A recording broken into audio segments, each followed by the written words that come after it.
Presenting the classics of Sam P. Chaladurai. Sam P. Chaladurai அவர்களின் போதனை களஞ்சியத்திலிருந்து.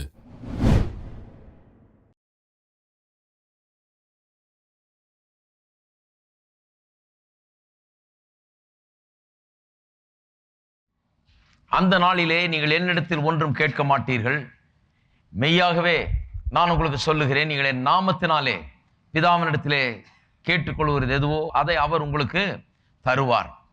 இதுவரைக்கும் நீங்கள் என் நாமத்தினாலே ஒன்றும் கேட்கவில்லை, கேளுங்கள், அப்பொழுது உங்கள் சந்தோஷம் நிறைவாயிருக்கும்படி பெற்றுக்கொள்வீர்கள். என் நாமத்தினாலே எல்லாவற்றையும் செய்யுங்கள் சொன்ன போது தேவாதி தேவன் நமக்கு தேவனுடைய பிள்ளைகள் என்கிற அங்கீகாரத்தை கொடுத்து எல்லாரும் அவருடைய நாமத்தை உபயோகப்படுத்திக் கொள்ளும்படியாக, நம்முடைய தேவைகள் சந்திக்கப்படும்படியாக, நமக்கு என்னவெல்லாம் வேண்டுமோ அதையெல்லாம் எடுத்துக்கொள்ளும்படியாக, மீட்பின் அனைத்து ஆசீர்வாதங்களையும் நாம் சொந்தமாக்கிக் கொள்ளும்படியாக, அனுபவிக்கும்படியாக உரிமையை இயேசுவின் நாமத்திலே கொடுத்து விட்டார். அதனால தான் சொல்லுகிறார், நீங்க எங்கிட்ட சாவி சாவின்னு இனிமே கேட்டிருக்க வேணாம். நீங்க என்ன பண்ணுங்க, பிதாவினிடத்துல என் நாமத்தினால போங்க, என் நாமம் தான் சாவி, அந்த நாமத்துல போனீங்கன்னா கதவு திறக்கும். இந்த பக்கம் இருக்கிறீங்க, ஆசீர்வாதம் அந்த பக்கம் இருக்குது, இங்க இருந்து அங்க எப்படி போறது, ஆசீர்வாதத்தின் இடத்துக்கு எப்படி போகிறது, பிரச்சனைகளின் பதிலின் இடத்துக்கு எப்படி போகிறது, உங்களுடைய குமாரர்கள் என்கிற ஸ்தானத்துக்கு எப்படி போகிறது, குமாரர்களுடைய ஆசீர்வாதத்தை எப்படி பெற்று அனுபவிப்பது, இதுதான் திறவுகோல், நாமம் தான் திறவுகோல். என் நாமத்தினாலே நீங்கள் எதை கேட்கிறீர்களோ அதை பிதா உங்களுக்கு செய்வார் என்று சொல்லி இருக்கிறார். இரண்டாவது, அந்த நாள் என்பது ஒரு குறிப்பிட்ட நாளையும் குறிக்கிறது. ஏனென்றால் இந்த காலகட்டத்தை ஆரம்பித்து வைத்தது அந்த நாள் தான். அதையும் எடுத்து காண்பிக்கிறேன். அந்த நாள் என்பது ஒரு குறிப்பிட்ட நாளையும் குறிக்கிறது. ஏனென்றால் அந்த குறிப்பிட்ட நாளிலிருந்து தான் இயேசுவின் நாமம் அதிகாரப்பூர்வமாக எல்லா நாமத்திற்கும் மேலான நாமம் என்று அதிகாரம் பெற்ற நாமமாக அறிவிக்கப்பட்டது. இதெல்லாம் விசுவாசிகள் தெரிந்து வைத்துக் கொள்ள வேண்டும். எந்த நாள் அது, எந்த நாளிலிருந்து அப்படி அறிவிக்கப்பட்டது என்பதை நாம் பார்ப்போம் சற்று. நம்ம எல்லாருக்கும் நம்முடைய பெயர் எப்படி வருகிறது? 3 விதத்தில் வருகிறது. ஒன்று, நாம் ஒரு குடும்பத்தில் பிறந்தது நிமித்தமாக, பிறப்பு நிமித்தமாக ஒரு பெயரை சுதந்திரித்துக் கொள்கிறோம் இல்லையா? எந்த குடும்பம்னா அந்த குடும்பத்தின் பெயரை தான் நீங்க சுமந்து கொண்டிருக்கிறீர்கள். இனிஷியல்ல வச்சிருக்கீங்க, இல்ல கடைசி பேர்ல கடைசியில வரும் சர்நேம் என்று சொல்லி வரும் இல்லையா? ஏன்னு சொன்னா அந்த குடும்பத்தில் பிறந்திருக்கீங்க, உங்கள் தகப்பனாருடைய பெயர் உங்களுடைய பெயரோடு இணைக்கப்படுகிறது. அதை நீங்கள் சுதந்திரித்துக் கொண்டீர்கள். எப்படி சுதந்திரித்துக் கொண்டீங்க? எதுக்காக ஒன்றும் பண்ணல, இதுல பிறந்திருக்கிறீங்க, இந்த குடும்பத்துல பிறந்திருக்கிறீர்கள்.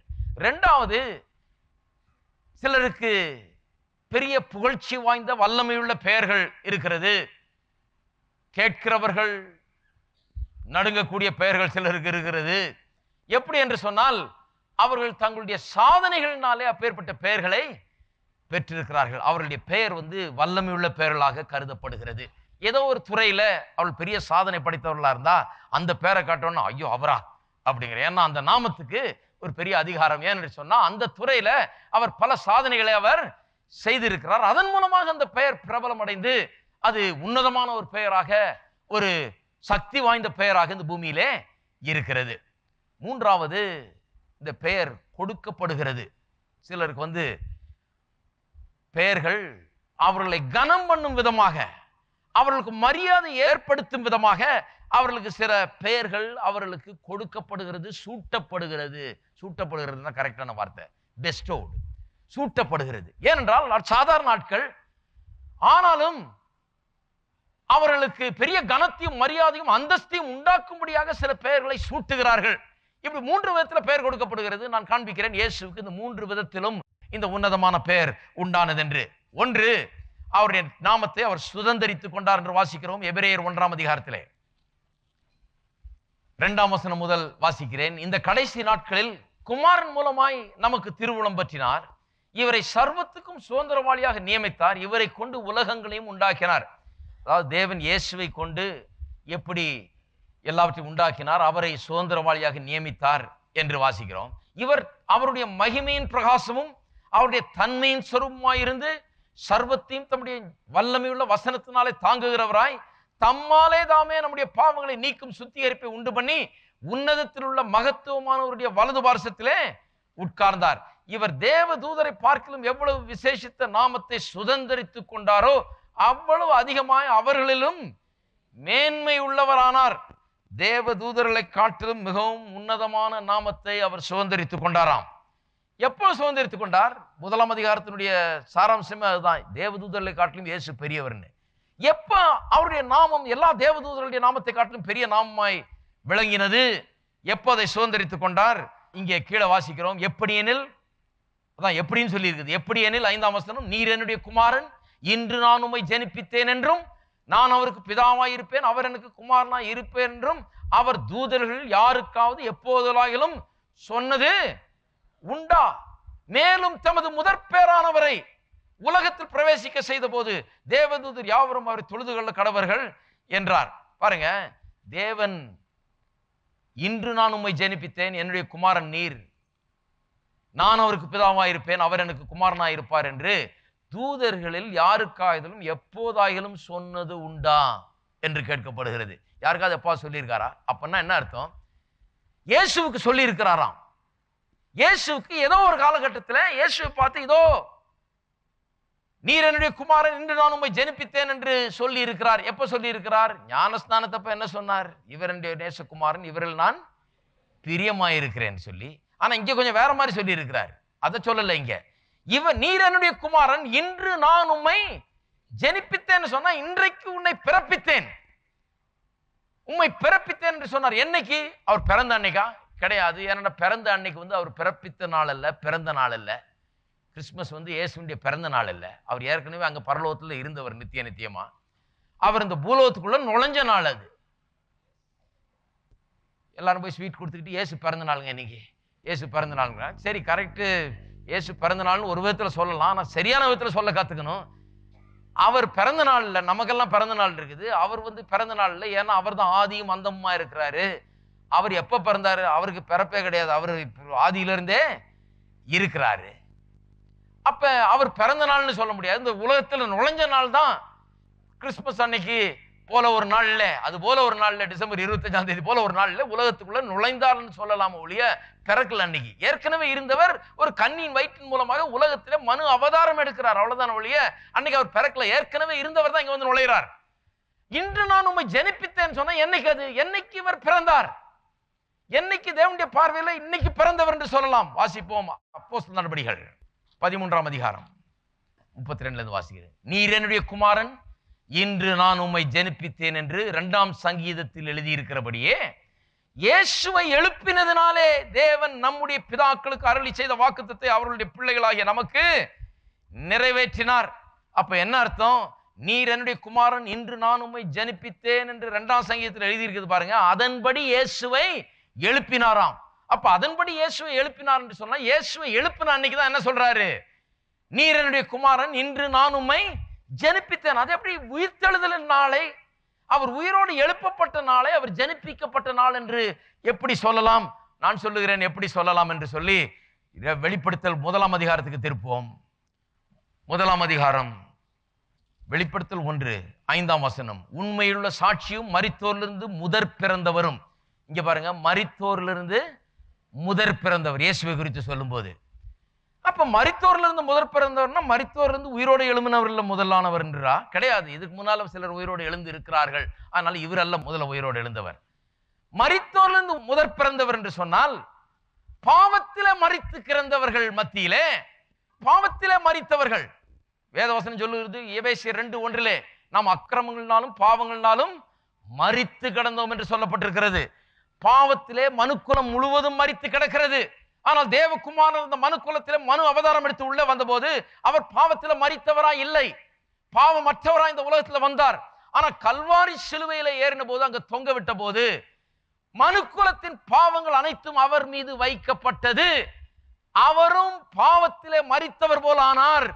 நாம் என்ன நிலையில் இருந்தோமோ அந்த நிலையை அவர் அடைந்தார். கல்வாரி சிலுவையில் அந்த க்ஷணப்பொழுதிலே பாவமானார் என்று எழுதியிருக்கிறது. அவர் பாவமானாராம். அந்த பாவமான கிறிஸ்து பாவமாகி அங்கே மரித்தார். அவர் உயிரோடு எழுப்பப்பட்ட போது அவர் புதிய ஜீவனோடு புதிய மனுஷனாக உயிரோடு எழுப்பப்பட்டார். அப்ப பாவத்தில் கிடந்து மறுபடியும் பிறந்தவர்களே அவர்தான் முதற் பேரானவர்.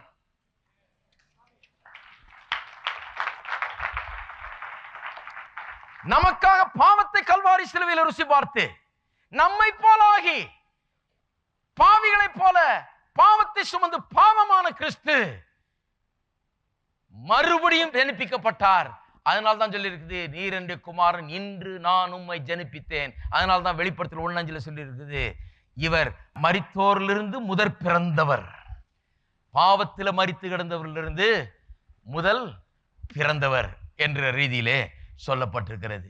அப்ப அன்றைக்குதான் அவர் இந்த எல்லா நாமத்துக்கும் மேலான நாமத்தை சுதந்தரித்து கொண்டாராம். எபிரேயர் 1 சொல்லி இருக்கு இல்லையா,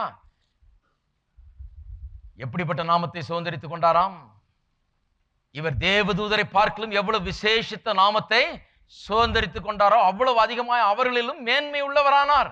என்றைக்கு அது இவரன் குமாரன், இன்று நான் உம்மை ஜனிப்பித்தேன் என்று அவருக்கு சொல்லப்பட்ட அந்த நாளிலே. என்றைக்கு சொல்லப்பட்டது? அப்போஸ்தலர் 13:32-33 சொல்லப்பட்டிருக்கிறது. அவர் உயிரோடு எழுந்த நாளிலே பிதாவான தேவன் அவரை பார்த்து, சிலுவையில் அவர் தொங்கின போது அவருடைய முகத்தை திருப்பி கொண்ட தேவன், அவரை பார்க்க கூடாத தேவன், என் தேவனே என் தேவனே ஏன் என்னை கைவிட்டீர் என்று சொன்ன போது கூட பதில் அளிக்காத தேவன் இவரை உயிரோடு எழுப்பின போது எப்படி எழுப்பினாராம்? நீர் என்னுடைய குமாரன், இன்று நான் உன்னை ஜனிப்பித்தேன், உன்னோடு கூட சேர்த்து இந்த உலகத்தின் பாவங்களையும் பரிகரித்தேன் என்று சொல்லி எழுப்பினார். அன்றைக்குதான் அவர் முதற் பேரானவரானார், அவர் ஜனிப்பிக்கப்பட்டார். அன்றைக்குதான் அந்த நாமத்தை அவர் சுதந்தரித்துக் கொண்டார். இரண்டாவது, பெரிய சாதனைகளினாலே தனக்கு சொந்தமாக்கி கொண்டார் பெரிய நாமத்தை, வல்லமையுள்ள நாமத்தை என்று சொன்னேன் அல்லவா? அதை பார்ப்போம். கொலோசியர் 2:15 துரைத்தனங்களையும் அதிகாரங்களையும் முறிந்து கொண்டு வெளியரங்கமான கோலமாக்கி அவைகளின் மேல் சிலுவையிலே வெற்றி சிறந்தார். பாருங்க, சிலுவையில் என்ன நடக்கிறது என்பதை பற்றி விளக்கம் தான் அப்போஸ்தலனாகிய பவுல் கொடுக்கிறார். நம்ம வெறும் மத்தேயு, மார்க்கு, லூக்கா, யோவான வாசித்தீங்கன்னா சிலுவையில் எப்படி அறையப்பட்டார், ஆணி எப்படி அடிக்கப்பட்டது, ரத்தம் எப்படி விழுந்தது, தலையில் எப்படி முள்முடிய வைத்தார்கள், உடம்பெல்லாம் அப்படி காயம் பண்ணப்பட்டார், இதெல்லாம் வாசிக்கிறோம். ஆனால் அதற்கு பின்னால உள்ள அர்த்தம் அல்லது அவர் மரித்த பிறகு என்ன நடந்தது, இதெல்லாம் பவுல் அப்போஸ்தலன் நமக்கு விளக்கம் கொடுக்கிறார். அப்ப சிலுவையில செத்தார் என்று நாம் மத்தேயு, மார்க்கு, லூக்கா, யோவான்ல வாசிக்கிறோம். ஆனால் அதன் பிறகு ஏதோ நடந்திருக்கு பாருங்க. துரைத்தனங்களையும் அதிகாரிகளையும் முறிந்து கொண்டு வெளியரங்க கோலமாக்கி அவைகளின் மேல் சிலுவையிலே வெற்றி சிறந்தார். அப்ப சிலுவையின் மூலமாக பிசாசின் மீது வெற்றி சிறந்தாராம். இதை குறித்தான் அப்போஸ்தலனாகிய பேதுரு சொல்லும்போது, அப்போஸ்தலர் நடவடிக்கைகள் 2 அதை குறித்து சொல்லும்போது, எப்படி இயேசு மரித்த பின் பாதாளத்துக்கு சென்றார் என்பதை குறித்து அவர் எழுதுகிறார். மரித்து சரீரம் அடக்கம் பண்ணப்பட்டு விட்டது, இவருடைய ஆவியோ பாதாளத்துக்கே சென்றதாம். பாதாளத்திலே சென்று அங்கே என்ன நடந்தது என்பதை குறித்த விளக்கத்தை தான் நீங்க பவுல் அப்போஸ்தலன் சொல்லுகிறார். அங்க என்ன பண்ணாராம்? துரைத்தனங்கள் சொன்னா இந்த அந்தகார சக்திகள், துரைத்தனங்கள், அதிகாரங்கள் எல்லாவற்றையும் உரிந்து கொண்டு, இதை வச்சு நம்ம என்ன நடந்தது என்பதை யோசித்து பாருங்க. உரிந்து கொண்டுன்னு சொன்னா ஏதோ சில அதிகாரங்களும் துரைத்தனங்களும் வல்லமைகளும் இவரை பிடித்து கொண்டிருந்தது போல ஒரு காட்சி தான் இங்க உருவாகிறது. இவரை பிடித்து வைத்துக் கொள்ள வேண்டும், இவரை கொண்டு வந்து விட்டாச்சு, ஒரு சிறை கைதி போல இங்க பாதாளம் வரைக்கும் கொண்டு விட்டாச்சு. ஏனென்றால் மனிதனுடைய பாவத்தை சுமந்து செத்தவர் இவர். ஆகவே இவர் இங்கே கொண்டு வந்தாச்சு, இவர் மேல நாம் அதிகாரத்தை செலுத்தலாம் என்று சொல்லி அவர்கள் அவரை பிடித்து கொண்டிருந்தது போல இங்கே சொல்லப்பட்டிருக்கிறது. பிடித்து வைத்துக் கொண்டு சிறைப்படுத்திக் கொண்டிருந்த அந்த பொல்லாத ஆவிகள், அந்தகார சக்திகள், பிசாசின் ஆவிகளை உரிந்து கொண்டு சொன்னா பிடிச்சு தொங்கிட்டு இருக்குது. எல்லாம் அங்க வைத்துக் கொள்ள வேண்டும் என்று பிடித்துக் கொண்டிருக்கின்றன.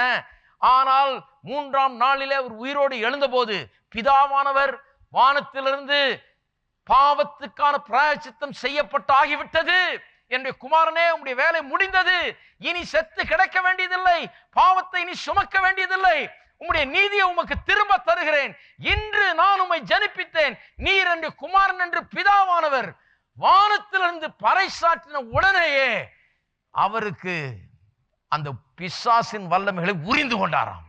ஒன்றுமில்லாமல் ஆக்குகிறார். உரிந்து கொண்டு வெளியரங்க கோலமாக்கின்னு சொன்னா, பெரிய பெரிய ஈவென்ட்ஸ்ல எல்லாம் வின் பண்ண உடனே ஒரு பெரிய ரவுண்டே வர்றாங்க பாருங்க. வின் பண்ணி வெறும் மெடலை வாங்கிட்டு வந்துடுறது இல்லை, வின் பண்ணோன்னா அவங்களுடைய தேசத்தின் கொடியை எடுத்துக்கொண்டு ஒரு பெரிய ரவுண்டே சுத்தி வர்றாங்க. அவளுடைய வெற்றியை வெளியரங்க கோலமாக்குகிறார்கள். இயேசு என்ன பண்ணாராம்? பிசாசின் சக்திகளை உரிந்து கொண்டு அவைகளை ஒன்றுமில்லாமல் ஆக்கி தம்முடைய வெற்றியை நிலைநாட்டி பாதாளத்தின் வாசல்களின் திறவுகோலை எடுத்துக்கொண்டு அங்கே பாதாளத்திலே அவர் வெற்றி ஊர்வலம் வந்தாராம். வெளியரங்க கோலமாக்கினா அங்க வெற்றி ஊர்வலமே நடந்திருக்குது. ஒலிம்பிக் கேம்ஸ்ல நடக்கிற மாதிரி ஒரு ரவுண்ட் அடிச்சிருக்கிறாரு. இவர் ரவுண்ட் அடிக்க அடிக்க அந்த பாதாளத்தின் சக்திகள் எல்லாம் வாயை பிளந்து பார்த்து கொண்டிருக்கிறது. மனிதனா இந்த உலகத்துக்கு வந்த இவர் எந்த மனிதனும் இதுவரை பிசாசை மேற்கொண்டது கிடையாது. எல்லா மனிதரும் பாவத்திற்கும் பிசாசுக்கும் அடிமைகளாய் கிடந்தார்கள். ஆனால் இந்த ஒரு மனிதன், இயேசு கிறிஸ்து என்கிற இந்த மனிதன் சாதாரண மனிதர் அல்ல. இவர் தெய்வீக மனிதன். இந்த உலகத்தில் வந்து மனிதனாய் வாழ்ந்து, மனிதனாய் பாதாளம் வரை சென்று, மனிதனாய் பிசாசை தோற்கடித்து, வெளியரங்க கோலமாக்கி வெற்றி சிறந்தார் என்று எழுதப்பட்டிருக்கிறது.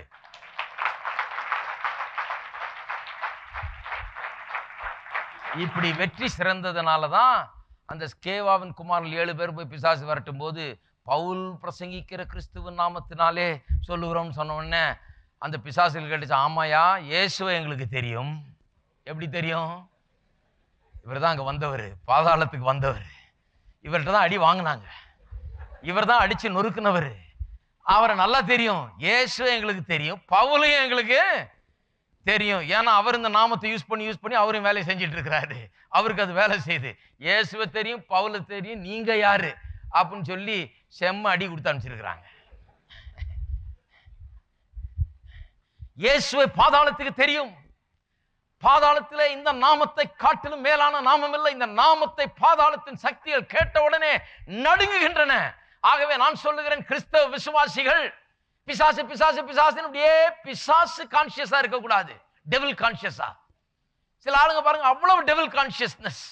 எங்கேயாவது ஒரு வீட்டில் போய் ஜெபம் பண்ண கண்ணை மூடின உடனே ஸ்தோத்திரம், 2 பிசாசுகளை பார்க்கிறேன், 4 பிசாசை பார்க்கிறேன். இதே தான் வேலை. எந்த பிசாசையும் பார்க்க வேண்டாம். பிசாசை பார்த்தா எங்க பாருங்க, பாதத்துக்கு கீழே கிடக்கிறத பாருங்க, நடுங்குகிறதை பாருங்கள்.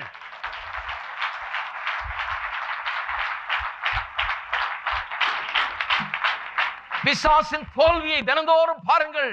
பிசாசு ஒன்றுமில்லாமலாக்கப்பட்டதை பாருங்கள். காலடியில கிடக்கிறதை பாருங்கள். உங்கள் கால் மிதிப்பட்டு கிடக்கிறதை பாருங்கள்.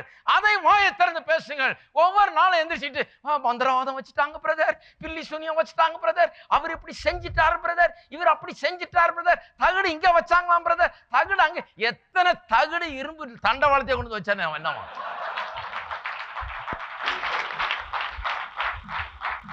அதை காட்டிலும் மாபெரும் சக்தி, பாதாளத்தை நடுங்க வைக்கக்கூடிய சக்தி உங்களுடைய நாவில இருக்கிறது. அது இயேசுவின் நாமம். இயேசுவின் நாமம். ஆகவேதான் அந்த நாமத்தை உச்சரிக்க பாக்கியத்தை பெற்றிருக்கிற நாம் எல்லாரை காட்டிலும் மிகப்பெரிய பாக்கியவான்கள் என்று நான் சொல்லுகிறேன். மகத்தான நாமம். ஏன்னா அப்பேற்பட்டவருடைய நாமம். அது சாதாரண ஆள் இல்ல. எங்கேயோ ஓரத்துல எங்கேயோ கடந்து, புல்லணையில பிறந்து, பசி பட்டினியில கடந்து, தலை சாக்கிய இடம் இல்லாமல் கடந்து, ஏழ்மைத்தனத்துல வாழ்ந்து, அப்படியே கல்வாரி சிலுவையில மரித்து தியாகம் பண்ணவருடைய நாமம் அல்ல. இது பாதாளம் வரை சென்று பிசாசை ஒன்றுமில்லாமல் ஆக்கி, வெற்றி சிறந்து, வெளியரங்க கோலமாக்கி, வெளியே வந்து உயிரோடு எழுப்பப்பட்டு பிதாவின் வலது பாரசத்திலே ராஜாதி ராஜனாய், கத்தாதி கத்தனாய் வீற்றிருக்கிறவருடைய நாமம் இது.